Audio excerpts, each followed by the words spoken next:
Welcome back to the Alli from Corporate podcast. I'm your host, Alli, and today we have a very special guest. Her name is Jen Arnold. I met her at a Culture Amp event in Las Vegas a few months ago, and I just adored her immediately, and I had to get to know her. I interview her today in our episode about management. Our episode specifically is about if you are a new manager or if you are suddenly finding yourself managing a new team of people that you didn't have any say in hiring. Maybe you just got a job as a new manager at a company. We're going to talk about how to lead in a humble way, how to get to know your team. In this episode, we talk about how to create 30, 60, 90-day plans for your team and how to lead in a way at the beginning of your journey at a company where your team is going to respect you and value your leadership. So Jen is the owner of Growth Signals, and Growth Signals is a company that helps leaders say the sometimes difficult things that need to be said.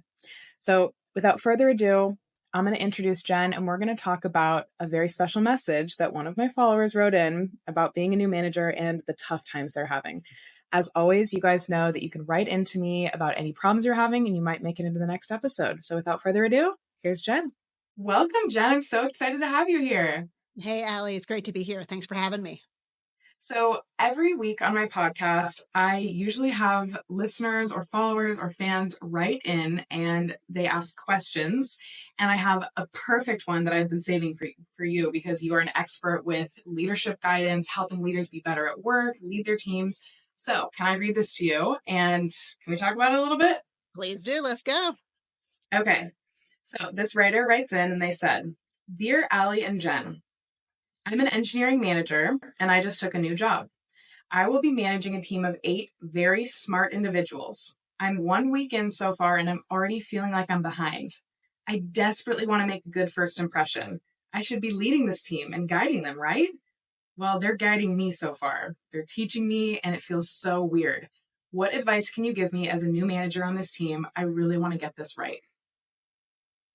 Great question. And it's a common one for new leaders. And it didn't really say if they were a new leader or not, but they're new to the team and Yep. probably new to the organization. So it sounds like that person is maybe not new to management. We don't know, but they are leading a new team of 8 very smart people and feeling like they are being led and maybe that they need to go in and be the leader, right? So, my advice for anyone going into a new leadership role, especially in a new organization, you really have 2 primary goals, in my opinion, at least. One is to build relationships, and 2 is to create some kind of certainty. And we Oh, can get into what both of those means, but you don't know what you don't know. And if you go in as a leader, like new to an organization, and you're trying to act like you know what's going on, people will call BS on it miles away, right? So yeah. And you this need is to, your first impression, too. yeah, and they've already been in a week. They're stressed out, and when you're stressed out, that shows. Yep. And so, first of all, I encourage this new leader to just reframe a little bit on the mindset he or she is going in with. It's kind of like if you go visit a foreign country, you're right. If you're going to go, let's just say like in our family, we want to go to Japan. And before Okay. we go to Japan, we're going to do all this research. We're going to watch YouTube videos. We're going to start learning a little bit of the language.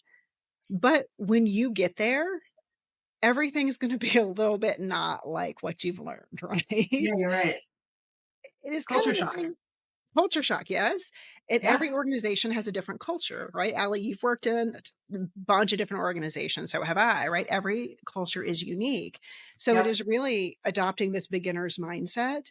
It doesn't matter if you're in a leadership position, if you're the CEO, you may have a semblance of a plan forming, but you need to go in and say, I'm a beginner here. I am going to go in, I'm going to be open, I'm going to be curious. Nobody's going to be mad about that, right? No, and when you show humility right out the gate, I feel like that is a great way to earn the respect of your team. Because if you come in guns blazing with all this like false confidence, you might come off as kind of an a-hole. No, you will. Can you Yeah. imagine? I mean, can you imagine? You've been there. Let's just take the other side of the coin. you're in that team, you're on that team, you've been there, let's just say, even 5 years, and you get some new boss that comes in and acts like they know it all and they know your organization and they have plans for you. Yeah. You know, it goes against that number one principle that I think is build relationships. And that's already going to turn people off. So I think Yeah. going in there, if this person could reset, the team is going to be leading you. What's wrong with For a that? while. And if we think about it, if we keep going with that and think about it from these 8 individuals who are, I'm assuming, individual contributors, what just happened to them when they suddenly had to need a new manager? Did their manager get let go? Did their manager pass away? Did their manager quit? Did their manager get promoted? So there's some, I wouldn't even call it corporate grief, but like, like feeling sad when somebody leaves. But something just happened to this team that they needed a new manager, and that can stir up some emotions too. And so you're coming into this scene and you're kind of like taking over. You don't know if you're taking over for somebody who was beloved by their team, Mm-hmm. or if you're saving the day and you are like, your team is like, thank goodness there's this new manager. I hope that they're nothing like the old manager. Yeah. Or maybe one of your direct reports applied for the job and they didn't get it. I have spoken to people that are so pissed about Mhm. that. They hate Yes. that. They're like, why was I? And also, actually, I talked to my friend's son last week about this, and she put him on speakerphone and she goes, or he was telling me, yes, they just hired me a new manager because mine quit. And this guy knows nothing. And I wanted that job, and I'm way more qualified than this guy. Now, granted, he'd only been there for like 2 weeks as this new manager, Mhm. but, you know, if somebody has applied for that role and they didn't get it, there might be some animosity too. Yes. Yes. So you don't, what you exactly said, you don't know what you're walking into. So if you're going to go in guns blazing, then they're going to automatically not help you. And you need allies on your side. You need your team to want to work for you, right? There's no command and control in this day and age. You need to really think about going in there, the beginner's mindset, and asking a ton of questions. You Yeah. know, how is this team really strong? Where can they improve? What did you like about your last leader? You know, there's a ton of open ended questions, but the bottom line is going to meet with every single one of those 8 very smart individuals. And even if you have to say something like, hey, I know this may not be the best case scenario for you. Like, I don't know what I'm stepping into. I Yeah. know you're very smart and you're very capable. Like, so just kind of just telling them that. I mean, obviously, the person who wrote in, they acknowledge that these people are smart. So maybe just admitting that and saying, hey, I'm just trying to get a lay of the land. Here are some things that I'd like to know. But meeting with them individually with that open mind and actually listening to their responses, and they can also be the key to helping you across the organization. If you're asking who do we need our support? Like what other departments, what other leaders do I need to meet with? Who do we need on our side? And so Oh, getting that whole political landscape is vital. And if you go in acting like you're the big boss, nobody, they're not going to help you. they're not going to help you, and they're going to talk amongst themselves because they probably have a rapport and a relationship, these 8 individuals that have just Yes. gone through this change in leadership, and they're going to talk, and you want them to be saying good things about you. Like, I think the ideal case would for them to be having lunch and say, how do you like our new manager? Oh, I just had a one-on-one. He actually seems really great. I like him so far. Yeah, me too. Like, that would be best case Yeah. scenario. He seems to care about what I say. He seems to want our Oh, input and our feedback. Great. So let's yes. just say, getting back to the question, that person came in and maybe they're going, oh, this isn't going so well. This is where you have to be humble. And I think you said this at the beginning, Allie. Be humble and go, hey, can we redo that? This didn't go well. I encourage leaders to be vulnerable and to say, hey, I've realized that there's a lot I don't know and I need your help. Would you be willing to help me so I can be the leader you need me to be? Right. And That is such a great way to phrase it. Would you help me and be the not, leader? so sorry. I Gotcha. interrupted. No, I interrupt all the time. What were you gonna say? I love that question. How can you help me be the leader that I need to be? That's great. Right. And then what is a leader you need to be? Like what do you need in a leader? Right. So asking them that. And so it's that relationship building. And it's where I think, especially under stress, we go to like our normal behaviors not the ones that are just ingrained in us, right? I call them go-to behaviors. So when we're stressed, we might get more defensive. Our minds shut down instead of open up. So I think it's like, how can you get out of that stressful, defensive mindset, that closed-minded mindset that we all go into as humans? How can you just say, okay, let's restart this, build the relationships, knowing that that may be happening? I think very stressed with some of the words that you read. Yeah. I think also, in addition to building relationships, going back to uncertainty. And how can you, as a new leader, provide certainty for them? They don't know what you're going to be like. And given what we said, there's all these scenarios. You don't know what happened. But Right. regardless, they knew what to expect from their last manager, more than likely, right? They knew what to expect. They could have worked with them for a long time. And Yep. then all of a sudden, here comes this person coming in. They're like, we don't know. We don't know. And so, again, they're talking about you, perhaps like, hey, have you heard about the new leader? Or what do you know that I don't know? Yeah. And so, guess what they're not focused on? What? Their work. They're not working. Right. They're doing what they need to do. But it's also, how can you be upfront, sharing your leadership style, sharing some expectations? Even sharing, hey, for the next 30 days, I just plan to ask a lot of questions. And at the end of 30 days, I'll share with you what I found, and you can, punch holes in it. Hey, here's what I think. What do you think? Did I get it I right? love Did I that get because it it makes wrong? it sound like a partnership, Mm-hmm. not like a boss, but somebody who's leading, almost like leading from behind, like servant leadership, where you're like, let me help guide you. You were hired to do a job. Let me help remove the obstacles for you. But 30 days can feel like a long time, even as an employee who's just starting out, who's not a manager. 30 days of onboarding and learning the culture, learning the product, learning all the systems in place, it can feel like a long time to not be making an impact. Mm-hmm.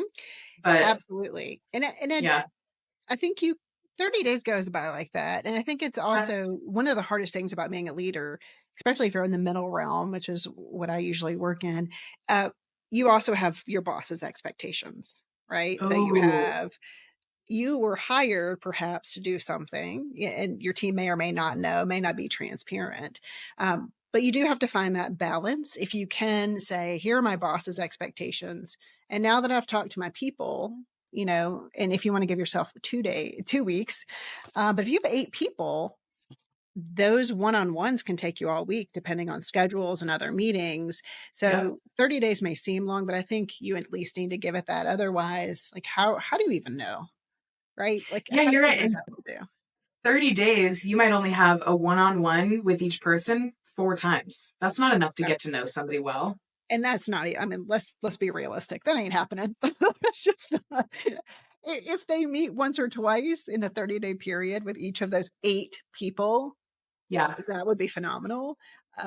So I think it's going, okay, I need to understand that the political landscape, the culture here in this organization. I need to understand what my boss expects of me. I need to understand what my team expects of me in the way of, the challenges, how the leader can help them overcome them. And then, could they give them an early win? Is there some kind of win that ooh, they could give them within that 30 days if possible? So if there's some kind of roadblock the team's experiencing and it would help, it's in line with what your boss wants, right? You always have to balance the two. Is yeah. there something you can do in 30 days to say, hey, thanks for that feedback. Let me see what I can do. Go see if you can do it. And if you can, that's a win, right? And that earns trust.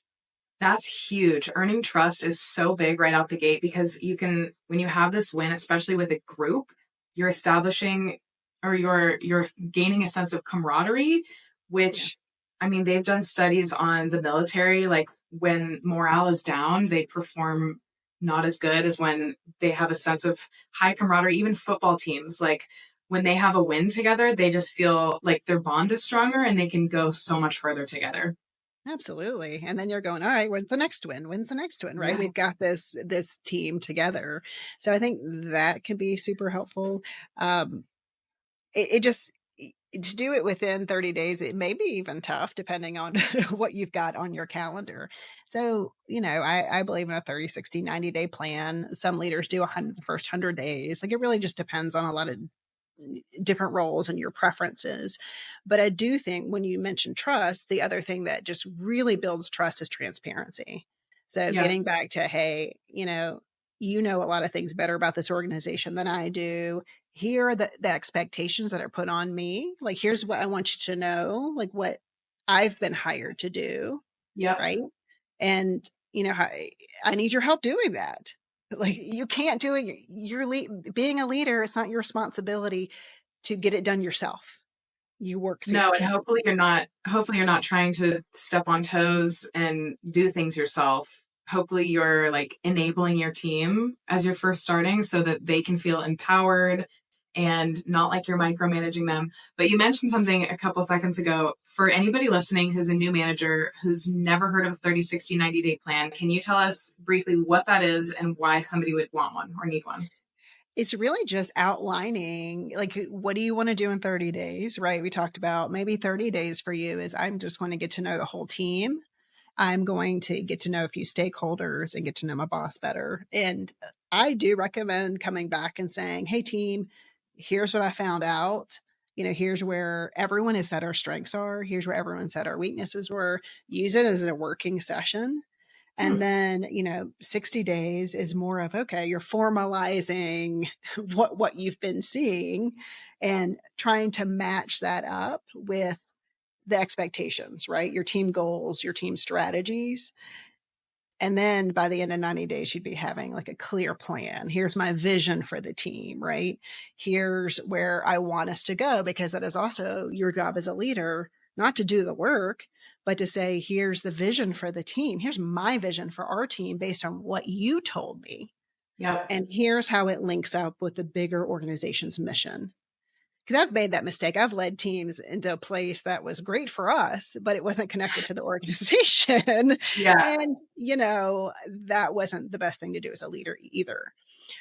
So it's, it's giving yourself your time frame. I did 30, 60, 90 days because I feel like it's doable chunks. And it's saying, in my mind, it's 30 days you get to know your team, 60 days you start formalizing the strategy, poking holes, right? Hmm. Saying, here's where we're strong as a team, here's where we're not so strong, and how do we um, really create a stronger team? How do we solve for the weaknesses? And then 90 days, here's where we're going, right? Yep. And Long hopefully term. you've gotten them on board in the meantime. Because Yeah. otherwise, if you go in there thinking you know everything and you're like, I've got this great strategy at the end of 30 days, and people are like, what the hell's this guy talking about or this lady talking about? Right. And they're not going to help you. So Yeah. that's why I go back to number one, building relationships, but two, with the 30, 60, 90-day plans, if you communicate that, that's transparency. People know what you're after. They know what you're trying to achieve. They don't have to sit there and wonder and then take their brain resources to wondering what you're going to do versus doing the work. I love that. Great advice.